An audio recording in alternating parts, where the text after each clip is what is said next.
1 Corinzi, capitolo 4. I cristiani non giudicassero. Ognuno pensasse in da capo sua che noi siamo solo servi di Cristo e ministri e cose che hanno scusa Dio. E beh, a tutti quelli che portano i conti, se domani si pretende che verranno essere giusti. Ma poco importa che potesse essere giudicato a voi o a un tribunale della terra, coppa onestà mia. Anzi, anche io sono capace di giudicare me stesso. Eppure sia a coscienza mia non mi cangarei per nessuna cosa, che se non vuol dire che io fossi giusto e fratello innanzi a Dio. Chi che manda a giudicare è solo il Signore. Non vi mettete perché sta spaccugnà, se tenzi prima lo tempo, aspettate che tenesse prima il Signore.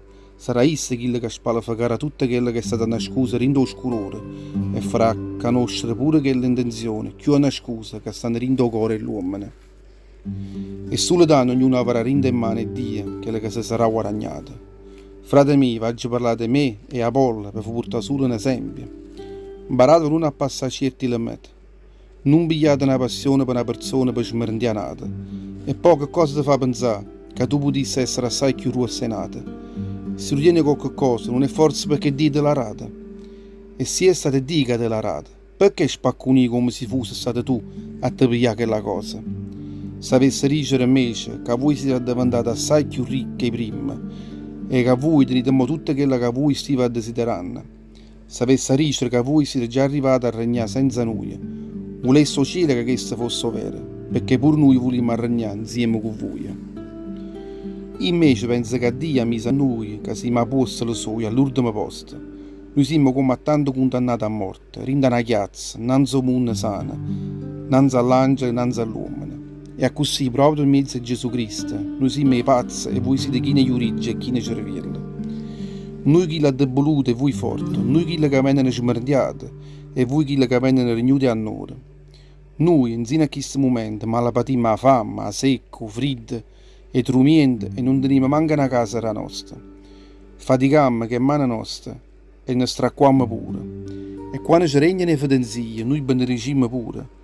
Quando ci inquietano, noi sopportiamo tutti questi insurdi e benediciamo pure il Signore. Quando sparano ancora a noi rispondiamo pure con una risata. Siamo diventati a monnezza di tutto il mondo, a schifezza della gente, eppure mo ci troviamo in questa situazione. Ammonizione. Non vi scrivo per fare una cazziata, voglio solo arrabbiare, perché voi siete per me come tanti figli che voglio bene assai. Voi poteste avere pure 10.000 maestri in da fede, o padre, invece è sempre uno solo. E beh, sono diventato per voi come un padre vostro in quella fede di Gesù Cristo, quando ho fatto conoscere la parola sua. Quando hanno solo copiato il comportamento mio. Vi mando in mezzo a voi Timoteo per avere una mano, perché questo è come un figlio mio che voglio bene assai.